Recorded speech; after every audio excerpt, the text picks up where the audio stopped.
The next major Cold War Year 2 update is finally here. We're going to go through what we're getting in today's video and future content we're getting as well in MP and Zombies. A bunch of stuff to go through here in today's video. Be sure to drop a like on the video, subscribe if you're new. We're super close to 91K on the channel, so thank you so much for that. And be sure to check out my stock channel, Matt Invest. Today was one of the worst days in the market in a couple of years now, so if you guys want updates and analysis on the market, companies, individual stocks, that will be over there. We're about 10 subs away from 300 subs, so I really do appreciate all of the support over there. But for the new update here, Treyarch tweeted out, Jungle arrives in Black Ops Cold War tomorrow, along with the Jungle 24/7 playlist. Let's do this here. So here's their little intro video for Jungle. Nothing too crazy. We've kind of seen this before, as we talked about. This is very similar to what it looked like in Black Ops 4. Of course, Jungle was originally a Black Ops 1 map. It was remade in BO4. Now it's being remade again in Cold War. But overall, pretty excited for this map here. If you guys saw my Cold War Year 2 video last week, we talked about this Friday, tomorrow, being a very probable date for this new map, and of course, other content as well. I said either this Friday or the Friday after that, I'm pretty sure. So we were right on that. Great stuff there. Now, tomorrow, we don't know if we're getting the rest of the content. Of course, Jungle is good and what we were expecting, but like with the March update, we had WMD, but we also had a new DLC weapon, the Vargo 52, along with a new Mastercraft bundle. Now, this time around, the UGR SMG is the new weapon we should be getting tomorrow. They didn't confirm it to be tomorrow. Of course, the UGR in specific seems like a pretty good weapon. We looked at some early gameplay. It seems good. Obviously, we need to use it in-game in public match lobbies to really see how it is. In case this weapon does come out tomorrow, let's go through the challenges here, how to unlock this UGR weapon. So for multiplayer, using an SMG,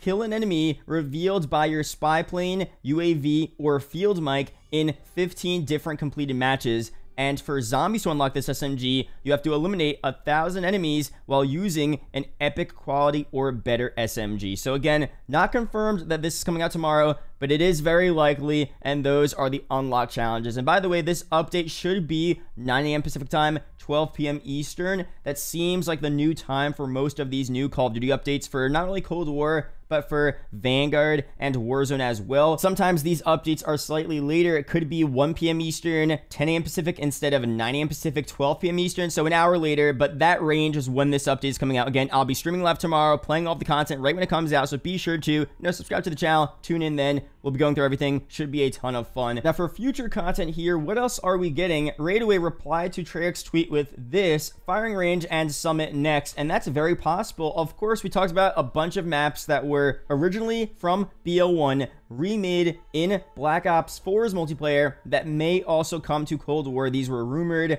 leaked, whatever you want to say. There are credible sources saying that these maps are going to come to Cold War. We still have summit, firing range, launch, Havana, and maybe some others as well. But to me, what's more likely here is definitely what Raidaway says, summit and firing range. If there are 2 more maps left for Cold War's multiplayer Year 2 season, which is definitely possible, those 2 maps will probably be firing range and summit. The reason why I say that is because that was a part of the original leak that we talked about. That was the original leak we talked about before Cold War even came out. I think Tom Henderson told us that firing range, jungle, and summit would be the 3 maps that were brought back into Cold War. They were originally a part of the Back in Black map pack for BO3 and BO4. They would return again and all of that good stuff, and it took us a while to even get any of those maps there. Of course, we finally are getting jungle, and I think it's fairly safe to assume that firing range and summit are up next for the next 2 updates. And as we talked about, if we're getting an update every 2 months or so, we got WMD in March, we're getting now jungle in May. For July, let's say firing range. For September, we get summit, and then at that point, it depends on when MW2 comes out, because if that game releases in October or November, then are we still going to get more Cold War updates? Are we getting a Cold War Year 3 DLC season? Now, if we are getting extra Cold War updates during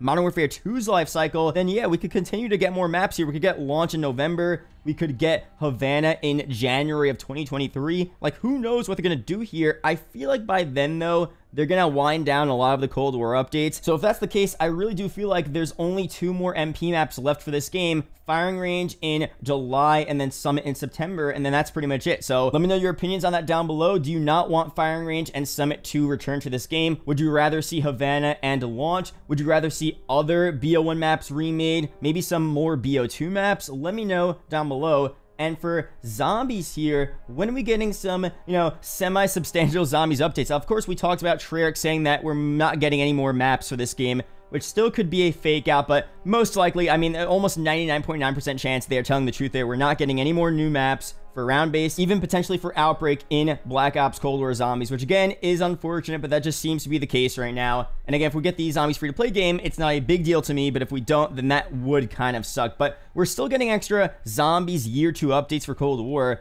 which are still welcomed. Now, we talked about before more Onslaught maps being added. There are multiple MP maps in Black Ops Cold War from the launch list and from the DLC seasons that haven't been brought over to Onslaught for whatever reason. Now, I saw this from DK's video, so shout out to him. Foxhound actually said in a Discord chat that pretty much these MP maps are playable and they could kind of release, but they just haven't passed a number of tests to push them all out. So it's just kind of bug fixes here that need to be made to these maps, and then they'll be ready to be pushed out to the masses and playable in Onslaught. So it's not like some secret thing or some secret reason as to why we have all of these MP maps that are not playable in Onslaught. They're just some bug fixes that need to be made, and then that's it. I guess these maps could release very soon, so maybe tomorrow we'll finally get WMD as an Onslaught map. Again, I wish that was already, ready for the March update, but tomorrow will be fine. Jungle as well, for that to be an Onslaught map would be cool. And again, all of those other MP maps, once that's ready, hopefully they just push it out. Whether they save those maps for one of these semi-major year 2 updates in the game that they've been doing every 2 months, or they just drop them randomly on just a random update day, who cares? As long as we get them eventually, it's good. Why not? Extra content. Again, Onslaught isn't the best content from zombies. We would rather see round-based content, and we would probably also rather see some Outbreak maps as well. But Onslaught is still kind of fun. It's good to mix things up. And when you're playing certain MP maps in Onslaught, they actually feel pretty fun. Sometimes the MP maps to me feel too much like MP, but other times zombies on other MP maps, like there's one, I think, gunfight map, or it's one of those, 2v2 maps. I'm forgetting the name, but it's in the Berlin subway, and it's very similar to Matterzx. That map, it literally feels like a zombies map, like an actual unique zombies map. And when that map was out, we were talking about before Matterzx came out, like this literally feels like early Matterzx gameplay. I'll put it up on screen in the background. I forgot the map name. I'll know it after this video, of course. But this is a prime example of why Onslaught is actually pretty fun when the map really feels like a zombies experience, a dark map. That's why I said launch from BO1. The BO4 version, it's a dark map, super cool, almost has an Ascension vibe. Having Onslaught on launch, if that's added to Cold War, would be really sick. Like, that would almost low-key be like a new zombies map in a sense. So if they do that, that'd be fire. We'll see. Let me know your opinions on it down below. Now, for other updates here, there are other things that people wanted to see for Cold War Zombies. The Crystal Axe and, the Cerberus being added to Outbreak was one as well. And we talked about a bunch of previous leaks on the channel and looked at some gameplay screenshots of people being able to use the Crystal Axe in Onslaught and Outbreak. Alex, a leaker to be specific, he has some new images here of him using this stuff in Firebase Z, which is very interesting. And I'm pretty sure this isn't actually going to happen. I think the most likely scenario here is that they add these wonder weapons to Outbreak, because Outbreak, it just makes the most sense. It's the, melting pot of Cold War Zombies, where you already have a bunch of the other wonder weapons from different maps. So it would make sense to have the Crystal Axe, Cerberus, and all that stuff on Outbreak as well. But to have the Crystal Axe and Firebase Z, as you're seeing up on screen, that's probably never going to happen. Although, that would be pretty sick, honestly. Being able to use every wonder weapon like you can in Outbreak, but in other normal round-based maps would be interesting. And I feel like at this point, why not do that? Unless there are some specific limitations and specific reasons as to why they don't want to do that. They don't want to ruin the vibe of the map. They don't want to ruin something. I mean, I get it, because I've said in the past that I like when there are map-specific weapons and map-specific wonder weapons. It makes it feel more unique and special when you can only use this weapon or wonder weapon, or when you can only use this perk on this one specific zombies map. It just makes it more worthwhile and special to use, you know what I mean? I mean, this is like Buried with Voltrade. When you played Buried, that was the only map where you could get Voltrade, and it made it a lot more special. So that's that there, and that's a good reason why maybe they don't want to add the, Cerberus to all of the zombie maps in Cold War.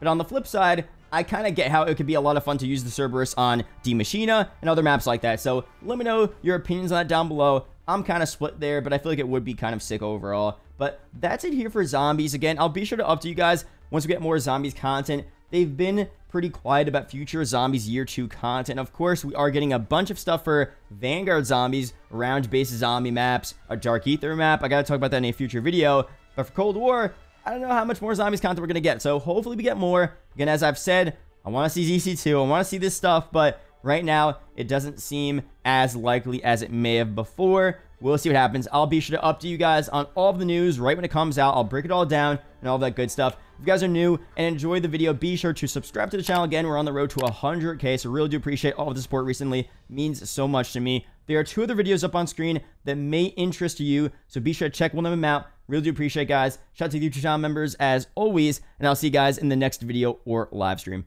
Peace out, guys.